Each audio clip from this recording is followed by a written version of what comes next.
নমস্কার, গুরুকুল ইনফো চ্যানেলে জানাই আপনাদের স্বাগত। সোশ্যাল মিডিয়াতে রাজ্যের মুখ্যমন্ত্রী এরিয়ার ডিএ অর্থাৎ পঞ্চম বেতন কমিশনের 2009 থেকে 2019 সাল পর্যন্ত সুপ্রিম কোর্টের যে এরিয়া সংক্রান্ত রায়, সেই রায়ের প্রতিফলন হিসাবে তিনি সমস্ত ডিএ আস্তে আস্তে মিটিয়ে দেওয়ার প্রতিশ্রুতি দিয়েছেন। তারই প্রতিফলন হিসাবে ফাইন্যান্স ডিপার্টমেন্ট ওয়েস্ট বেঙ্গল থেকে 3টি পরপর একদম মেমো নাম্বার দিয়ে অর্ডার প্রকাশিত হয়েছে।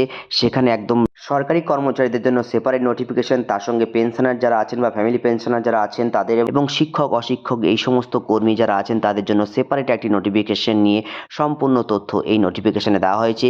কিভাবে এরিয়ার মেটানো হবে, কত কিস্তিতে মেটানো হবে, কখন প্রথম কিস্তি মিলবে, কাদের জন্য পিএফের অ্যাকাউন্টে টাকা ঢুকবে এবং কাদের একদম ডাইরেক্ট অ্যাকাউন্টে এই এরিয়ারের বিল পাওয়া যাবে, সম্পূর্ণ তথ্য আপনাদের সামনে শেয়ার করব। ভিডিওটি শুরু করার আগে চ্যানেল যারা নতুন তাদের বিশেষ অনুরোধ, চ্যানেলটি সাবস্ক্রাইব করে পাশে থাকবেন, পাশে থাকা বেল বাটনটি অবশ্যই প্রেস করে দেবেন। প্রথম অর্ডার 996 যে মেমো নাম্বার, সেই মেমো নাম্বার ধরে area of dearness allowance of serving state government employees অর্থাৎ সরকারি কর্মীদের জন্য এই নোটিফিকেশনটি এখানে প্রকাশিত হয়েছে। এখানে যাবতীয় সুপ্রিম কোর্টের যে রায়, সেই রায়ের ওপর সম্পূর্ণ তথ্যটা প্রথমে এখানে তুলে ধরা হয়েছে এবং মাঝ বরাবর 2 নম্বর পয়েন্টে একদম বলা হচ্ছে সরকার কিন্তু সিদ্ধান্ত নিয়েছে যে এই ডিএ যে এরিয়াগুলো সেগুলো আস্তে আস্তে মিটিয়ে দেবে, যেটা একদম পিরিয়ড এপ্রিল 2008 থেকে ডিসেম্বর 2019 পর্যন্ত, এবং বিভিন্ন ফেজে এটা মেটাবে সরকার। প্রথম ফেজ হিসাবে অর্থাৎ ফার্স্ট ফেজ অফ ডিএ এরিয়ার পেমেন্ট, সেইটা কিন্তু 2016 জানুয়ারি থেকে ডিসেম্বর 2019 পর্যন্ত এইটার প্রথম কিস্তি দেওয়া হবে এবং সিপিআই মেনে এই কিস্তি মিলবে। এইটার আবার কিন্তু দুটো ইনস্টলমেন্ট থাকবে। প্রথম ইনস্টলমেন্ট মার্চ 2026-এর মধ্যে ক্রেডিট হবে এবং সেকেন্ড ইনস্টলমেন্ট সেপ্টেম্বর 2026-এর মধ্যে ক্রেডিট হবে। পরবর্তীতে একটা মনিটরিং কমিটির মাধ্যমে 2008 এপ্রিল থেকে ডিসেম্বর 2015 পর্যন্ত যে এরিয়ার ডিএ সেটা কিন্তু পরবর্তীকালে নোটিফাইড করা হবে এবং বাকিগুলো ধাপে ধাপে মেটানো হবে। সরকারি কর্মী যারা ABCD গ্রুপে আছেন তাদের ক্ষেত্রে ABC গ্রুপে যারা কর্মী আছেন বা এমপ্লয়ি আছেন তাদের সমস্ত যে এরিয়ার ডিএ সেটা কিন্তু জেনারেল প্রভিডেন্ট ফান্ডের অ্যাকাউন্টে ক্রেডিট হবে এবং গ্রুপ ডির ক্ষেত্রে এইটা একদম অ্যাকাউন্টে ক্রেডিট হবে। তবে গ্রুপ ABC কর্মীদের যে অ্যাকাউন্টে ক্রেডিট হচ্ছে অর্থাৎ জিপিএফ অ্যাকাউন্টে ক্রেডিট হওয়ার যে ডিএ এরিয়ার, সেটা 24 মাস অ্যাডভান্স ক্লেম বা ফাইনাল পেমেন্ট কিন্তু করতে পারবেন না। যদিও সেক্ষেত্রে সুপারঅ্যানুয়েশন বা রিটায়ারমেন্ট বা ডে রেজিগনেশন থাকে, সেক্ষেত্রে সেগুলো কিন্তু অগ্রাধিকার পাবে। ডিএ যে এরিয়ার বিল সেগুলো সাবমিট করবেন ডিডিও একদম কনসার্ন ট্রেজারি অফিসকে, এবং টেকনিক্যাল আপডেটসগুলো আর being incorporated in HRMS module অর্থাৎ হিউম্যান রিসোর্স ম্যানেজমেন্ট সিস্টেম মডিউলে for DDO to draw this arrear bill, এবং এসওপিগুলো সম্পূর্ণভাবে ফলো করা হবে। একইভাবে সমস্ত পেনশনারদের জন্য 997-এর মেমো নাম্বার দিয়ে নোটিফিকেশন বের করেছে ফাইন্যান্স ডিপার্টমেন্ট। এক্ষেত্রেও একদম প্রথম ফেজ হিসাবে জানুয়ারি 2016 থেকে ডিসেম্বর 2019 পর্যন্ত দুটো ইনস্টলমেন্টে একদম মার্চ 2026 এবং সেপ্টেম্বর 2026-এ একইভাবে পেমেন্ট হবে। এক্ষেত্রে যারা কারেন্ট একদম পেনশনার আছেন তাদের ক্ষেত্রে অ্যাকাউন্টে ক্রেডিট হবে। কলকাতার বাইরে যে সমস্ত ট্রেজারি থেকে এই পেনশন ক্রেডিট হয় তাদের ক্ষেত্রে একদম WBIFMS মডিউল ইউজ হবে। সমস্ত এক্সপেন্ডিচারটা একদম মেজর হেডে অর্থাৎ 2071 যে pension and other pension benefits head আছে সেই হেডে পেমেন্ট হবে বা বুকড হবে।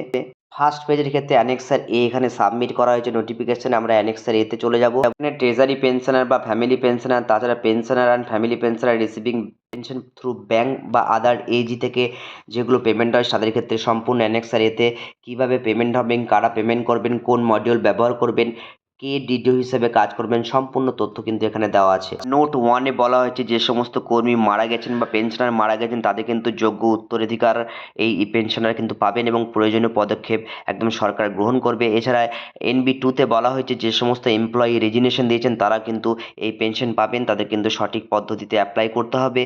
NB3-তে বলা হচ্ছে যে সমস্ত state government employees who did not get their pay and allowance through HRMS module, তারা কিন্তু তাদের সমস্ত এরিয়ারগুলো একটা ডিডিওকে অ্যাপ্লিকেশন করে সাবমিট করবেন, পরবর্তীতে সেই ক্লেমগুলো সেটেল হবে।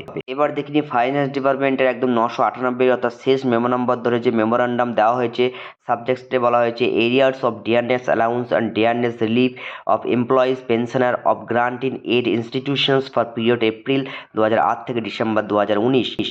এই নোটিফিকেশন একদম প্রথমে যে মারাত্মক স্টেটমেন্ট বা উদ্ধৃতি দেওয়া হয়েছে সেখানে কি বলা হয়েছে যে সমস্ত শিক্ষক অশিক্ষক বা বিভিন্ন পঞ্চায়েত বা আদার্স যে সমস্ত আন্ডারটেকিং যে এমপ্লয়ি আছেন বা পেনশনার আছেন তাদের ক্ষেত্রে এই যে ডিএ এরিয়া, সেই ডিএ এরিয়া এপ্রিল 2008 থেকে 2019-এর ডিসেম্বর পর্যন্ত সরকার কি করবে কনসিডারেশন করছে বা বিবেচনাধীন অবস্থাতে আছে।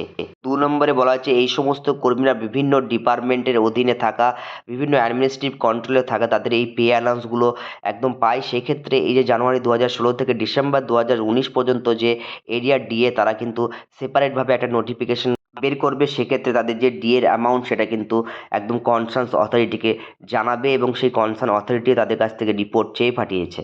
যাই হোক, এডুকেশনাল ইনস্টিটিউট, তার সঙ্গে employees of statutory bodies, government undertaking, panchayat and municipal corporation বা মিউনিসিপ্যালিটিস বা লোকাল বডিজের জন্য যে নোটিফিকেশন সেটা সত্যি খুব উদ্বেগজনক। এই সকল এমপ্লয়ি বা এই সমস্ত এমপ্লয়ি 2026-এর মার্চ এবং 2026-এর সেপ্টেম্বরে এই ইনস্টলমেন্টগুলো পেলে সব থেকে ভালো হবে। যাই হোক, ভিডিওতে এই তথ্য আপনাদের সামনে শেয়ার করলাম। সকলে ভালো থাকুন, সুস্থ থাকুন, ধন্যবাদ।